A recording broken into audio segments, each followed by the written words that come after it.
mga idol, gusto lang may magpasalamat sa pagsalig ni Madam Annalyn nga iyang ipatrabaho sa mga yang tricycle. So mao ni akong partner dire karon. Isa po ni siya ka mekaniko tapos pintor. Siya po mekaniko ani. So istorya daw unsay mga preparasyon nato ani.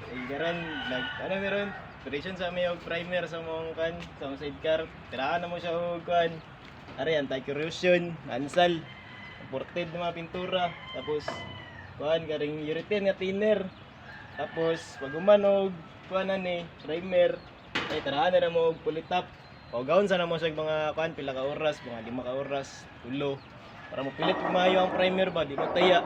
Tapos dira mi mag-apply og kuan pulitap. Kuan na siya karon.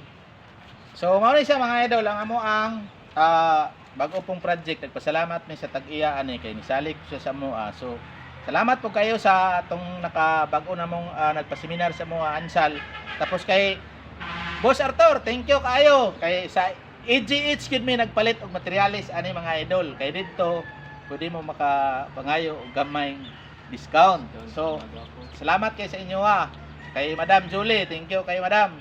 So mao ni among gamiton dire kay ang gusto mo gud sa tag-iya ani nga unit. Puro urethane nga ansal ang brand. So siyempre ug unsay gusto sa tag-iya mao man ato ang i-apply kay sila man ang magbuot kay sila may tag-iya. So kita mga idol kay igo ra man magtrabaho ani.